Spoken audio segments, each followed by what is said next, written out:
Welcome back. Hour 2 of the Charlie Kirk Show. We are joined by Rich Baris, People's Pundit. You can check him out on X, all sorts of things. People's Pundit, founder of Big Data Poll. Rich Baris, welcome back to the Charlie Kirk Show. Thanks for having me back, Andrew. It's always great, buddy. Well, listen, man, we were talking yesterday and kind of getting some of the stuff ready for AmFest for you, which you're going to be doing a breakout with Mark Mitchell on some of the polling that we need to be aware of, what's going on. And one of the things you brought up was the fact that with all this conspiracy craziness going on, we're getting distracted off of the rise of left-wing violence. And I just want to alert everybody that as soon as I have a clip that just happened where Erica Kirk was on with Harris Faulkner on Fox News on Outnumbered, I'm going to play that clip and I'm going to have it in as soon as we can. So if we have to get it in the second segment of this, Rich, I want you here to react to it. But tell us about what we're missing when it comes to the rise of left-wing violence. What are you seeing? Yeah, Andrew, this is a tragedy that we got lost in some of the other noise and nonsense, really. And we didn't have a conversation about some of the stuff that we found, which is, it happened right under our nose. And we're going to have to start to address this. And just to give people some ideas, the right, and it's fair to say it's a right talking point that comes from the right about transgender identification, having a link to political violence.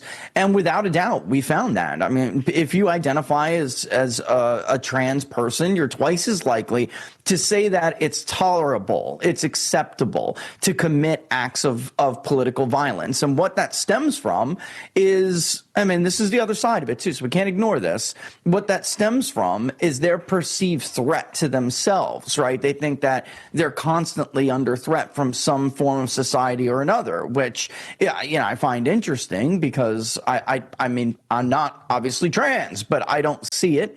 But basically, that's the relationship, because it's not just the trans demographic. I just thought that we had to look at that because it was such a big part of the conversation when we saw mass shootings, right? Even when we were dealing with Charlie's case, right? This is all the stuff people have been talking about and debating on social media.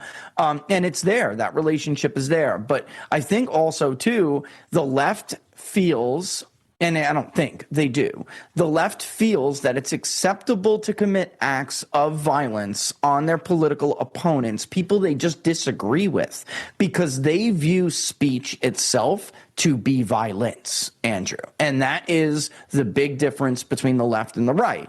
The right views violence to be violence, and that's it, right? You can hurt, sticks and stones may break my bones, but names will never hurt me. You remember that saying? Does everybody remember that?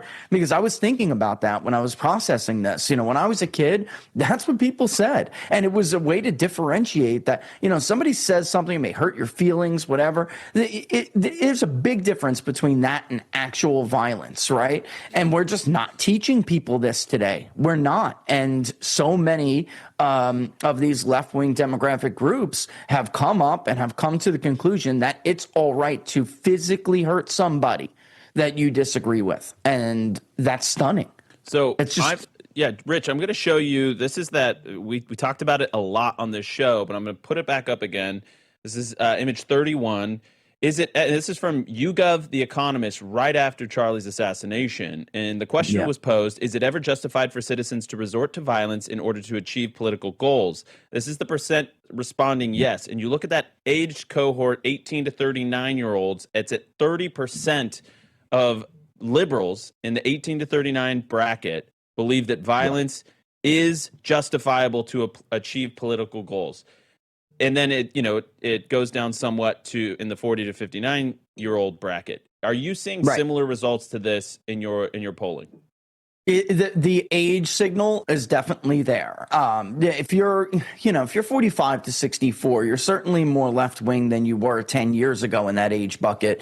But there is still a disconnect with the left's younger cohorts where they just, like I said before, were not taught this very simple lesson that actually, let's be honest, Andrew, they were taught the opposite. They were taught about microaggressions, and they were taught about that speech actually being violence. So they they have this completely different worldview. So if you come to understand that, then it makes, I'm not saying it's rational, I'm not saying it's right, but I'm saying it makes sense that they commit so many acts of violence. We asked similar questions that's such as, we were trying to elicit an honest response from people. And one of the ones that was most illuminating was asking whether or not some people hold such beliefs or beliefs that are so bad that acts of violence are justified against them. Well, if you have a media telling you that this one's a Nazi, this one promotes this one does that, and you believe that, well, then suddenly, Andrew, you become the hero in your own story. You're putting down this bad element.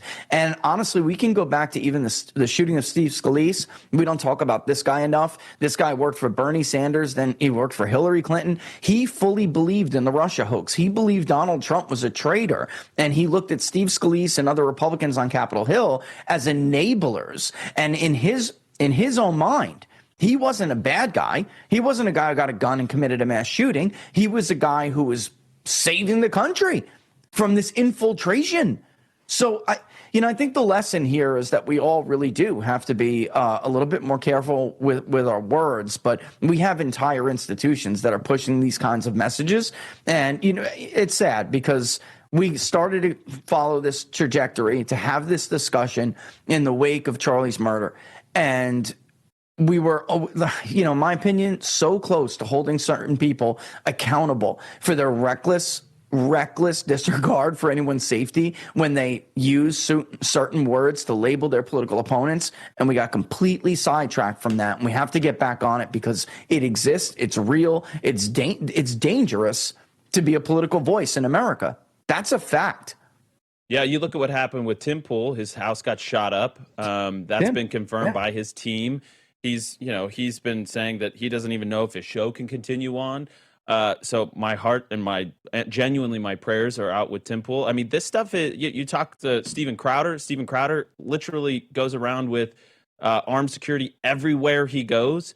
This should not be the way that we have to live our lives in America if you're going to be conservative. And the reason you have to is because of that poll that you are conducting right now, the poll that we saw in just the immediate aftermath. So Blake has a theory with this YouGov poll that had Charlie not been assassinated, that number actually would have been quite a bit higher, that people were probably, maybe moderating themselves a little bit. And so that it actually you would have seen a higher number there.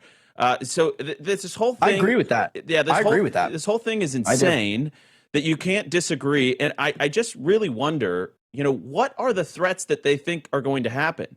What voices are spreading this on Discord chats? What voices are spreading this on Twitch? What voices are spreading this anywhere that it's like, okay, that like some conservative's going to bust down your door and like drag you out because you're brown or something. I guess that's like the message, right? That they need to do this because of ICE or because of DHS or because Trump's a totalitarian or whatever. Right. And we asked about social media use as well. And I don't even know what to call these demographics, but these, they're almost hysterical, right? These hysterical demographics, their use of things like Reddit and definitely Discord and BlueSky. Of course, they're on BlueSky a lot. I'm not calling for shutting anything down here, guys, just to be clear, but they're in their own echo chambers. So they're not interacting with other people to dispel these myths, right? So if I was told constantly by somebody, and we didn't talk, Andrew, that, you were this big threat to me, right? And we never engaged and we never interacted with each other, I would never know that's not true. And I'm just hearing from the same voices over and over again, telling me that that's the case. So the more we retreat to our own corners, to our true socials and our blue skies and whatever it may be, the worse this is going to get. Yeah. It's the echo chambers. Rich. You're totally right. We've got that clip ready of Erica on Outnumbered, and it is amazing. So we're going to play that with Rich when we get back. You're not going to want to miss it. Trust me. We'll be right back.